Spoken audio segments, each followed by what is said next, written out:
So coming off the absolute explosion of WrestleMania, where it feels like anything and everything can happen, the wrestling world then turns its attention to Backlash. Right. It's that follow-up PPV. Always interesting. Exactly. And this year, St. Louis was the host, May 10th, 2025. The Enterprise Center was packed. I mean, 17,155 fired-up fans. That's a great crowd. It really is. And it's always fascinating to see how storylines shift and, develop after that massive WrestleMania event. Backlash definitely delivered some surprises. Oh, for sure. We've got a collection of reports and notes here that really help us dig into the key moments, what went down, and maybe what it all means moving forward. Absolutely. If WrestleMania is like the season finale and the big reset button, Backlash is often, the first step into the next act. Good way to put it. And this year felt particularly significant, didn't it? Definitely a strong lineup. Yeah. So let's get straight into the main event, billed as One Last Time. John Cena versus Randy Orton, undisputed WWE Championship. Can you even believe this was their 94th match against each other?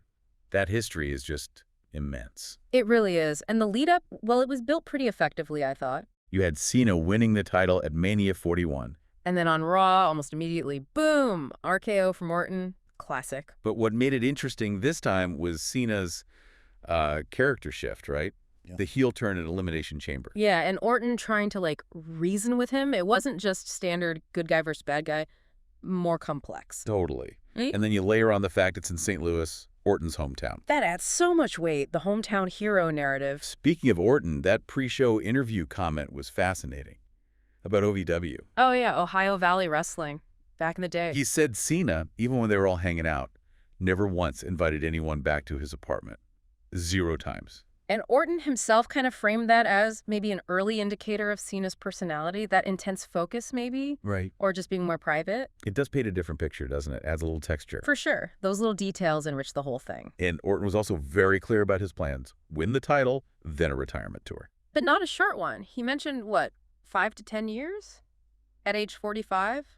Which, in wrestling years, 45 isn't necessarily the end, but a decade-long retirement tour as champ. That's the big question, isn't it? If he wins and holds it that long, yeah, what does that mean for everyone else, the younger talent? Does it stall things?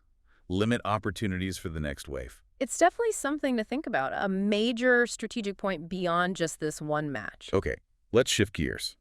The WWE Women's Intercontinental Championship. Lyra Valkyria versus Becky Lynch. Now, this had a really interesting build. Alliance, betrayal, the works. It all kicked off at WrestleMania 41, didn't it? Bayley gets attacked. And Lynch comes out as Valkyria's surprise partner, and they win the tag titles. Felt like a real moment, But wrestling moments like that, they can turn fast. And they did. The Raw rematch, Valkyria takes the pin. And then Lynch just snaps, attacks Valkyria, turns heel. Which was a genuine shocker for Lynch, right? Been a top good guy for so long. Huge character shift. And her reasoning was pretty cold. Said she attacked Bayley, then went after Valkyria because of their friendship. Super personal, almost vindictive. So Valkyria throws down the challenge for the title at Backlash. Lynch accepts. Boom. It really shakes up that whole division. You had Bayley and Valkyria close. Now Lynch is in there attacking that bond. How does that three-way dynamic play out now, regardless of the Backlash result? Definitely one to watch. Alliances, betrayals. It's all in flux. Okay, let's talk Gunther versus Pat McAfee. Very personal, this one. Yeah, stemmed from that post-WrestleMania argument, right? Gunther took issue with the commentary. Apparently, yeah. Didn't like what Cole and McAfee said, so he went after Cole. Physically. And McAfee, being McAfee, loyal to Cole, stepped in. Didn't end well for him initially. Gunther choked him out. Which led to the suspension from Raw GM Adam Pearce. But McAfee wasn't having it. He wanted the fight. He actually went to the SmackDown GM, Nick Aldis, tried to get the suspension lifted. Wants to settle it in the ring. Aldis didn't lift the Raw suspension, but he saw the potential there. The animosity was real. So he booked the match for Backlash anyway. Gunther versus McAfee. Perfect example of heat bleeding into a storyline and creating a compelling matchup. Absolutely. Okay, moving to the U.S. title. Fatal 4-way. Jacob Fatu defending. Against LA Knight, Damian Priest, and Drew McIntyre. Yeah, this one took a few turns to get there. It started with the Mania fallout. Fatu wins the title. McIntyre wins that Sin City street fight. Then on SmackDown, Knight wants his rematch. McIntyre wants a title shot.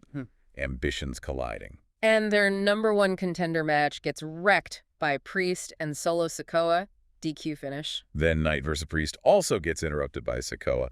No contest, just chaos. Felt like everyone was circling Fatu in that title. So Aldis initially makes it a triple threat. But then Sikoa makes the case for McIntyre based on that earlier DQ win. And Aldis agrees. Adds McIntyre. Makes it a fatal four-way. Really showed the Bloodline's influence, didn't it? And just the constant jockeying for position. Kept you guessing, for sure. Yeah. All right, finally, the Intercontinental title. Dominik Mysterio defending against Penta. Another one with roots in WrestleMania and some faction interference. Dom won the title at Mania 41 in that four-way, pinning his own stablemate, Finn Balor. Which always adds an interesting wrinkle within the group, yeah. Then he defends against Penta on Raw, but JD McDonough gets involved. Helps Dom keep the title. Naturally, Penta wasn't happy. So Penta interferes in a Judgment Day tag match later on, tit for tat. And then Penta actually beats McDonough, even with Balor and Carlito trying to interfere. That win really sealed his shot at Backlash, right? Overcame the odds. Definitely. It shows how these mid-card title scenes are often interconnected. Lots of moving parts, factions involved. Makes it richer than just a one-on-one thing. Exactly. Creates a more engaging story. Okay, let's peek behind the curtain a bit. The atmosphere, the details around the show. So let's talk about the atmosphere first. In the Enterprise Center. Yeah, let's. That sold-out crowd, over 17,000, that's impressive right there. Huh. But what's kind of fascinating is this little anecdote floating around. Oh. About some WWE talent joking, behind the scenes. Yeah. About how the backstage area felt almost spacious compared to WrestleMania weekend. I think with all the matches, all the talent, Mhm. it really puts into perspective the sheer scale of WrestleMania, doesn't it? it absolutely does. It's that kind of insider detail that really paints a picture. Totally agree. There were some interesting little details coming out from behind the scenes, right? Yeah, a few tidbits. Like apparently there were quite a few changes to the planned match card during the weekend leading up to Backlash. Oh, really? Seems like things were shifting around. Except for the main event, Cena versus Orton was always the plan. Okay. Well, that's pretty typical in wrestling, isn't it? Things change on the fly. Oh, absolutely. Injury creative changes. Yeah. It speaks to the adaptability needed from everyone involved. We also heard about some independent wrestlers getting a chance to work as extras. Yeah, portraying medics, some security. Yeah. One guy, Austin Mulatello, even took an RKO. That's awesome. Great exposure. Huh. What a story for them, taking an RKO from Orton. Right. Always cool to see those opportunities for up-and-coming talent on the bigger stage. Names like Nick CXS, Mike Outlaw, Moses the Deliverer, Skylar Sparks, mentioned as being there. That's fantastic. Okay, let's kick things off right at the absolute beginning. A very familiar tradition, especially at big American events. The national anthem. The Star-Spangled Banner. Yep. Rashard Owens performed it. And the recording, it really highlights those familiar lines. Oh, say can you see, all the way through to Salmon Hall of the Free and the home of the brave. Kicking off with this, I mean, what's the thinking there? It's standard, but why? Well, it's fascinating, isn't it? Yeah. It immediately creates this shared identity, a collective moment. Right. Everyone stands, listens. Exactly. It taps into that cultural, that patriotic feeling. Before a single move happens in the ring, you get this unifying ritual. It kind of primes the pump emotionally, doesn't it?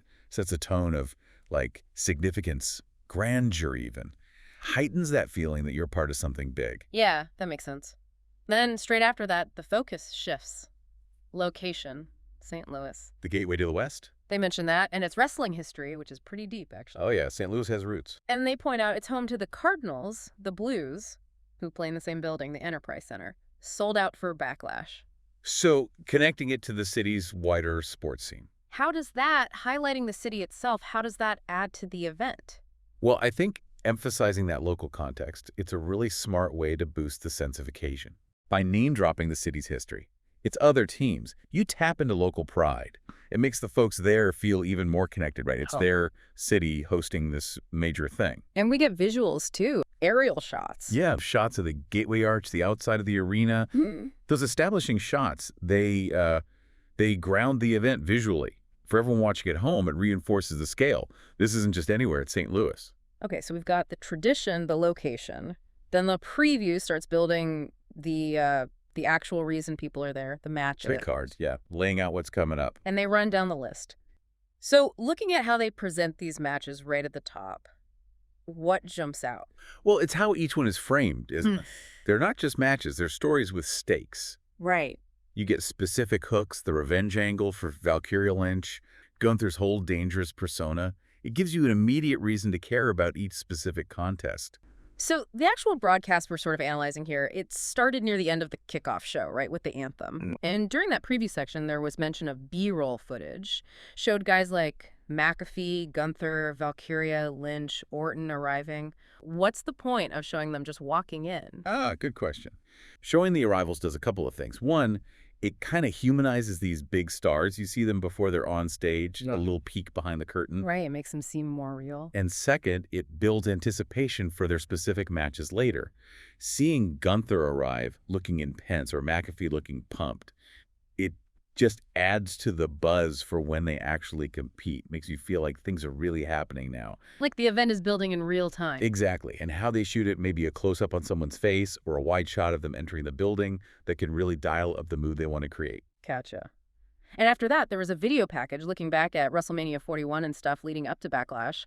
And it wasn't just the announcers' descriptions, right? There were audio snippets. Yeah, little hints of the rivalries, things like you don't mean anything to me or I'm going to maul you. Those little sound bites, they just add another layer. Makes the fights feel personal, more intense, more captivating than just titles. Yet the recap package, pretty standard, but really important. Why important? Well, think about it. Not everyone watching Backlash followed every single week of TV leading up to it, right? So this package, it's like a crash course. It hits the highlights, reminds you of the key rivalries, the big moments from Mania, the reasons these matches tonight matter.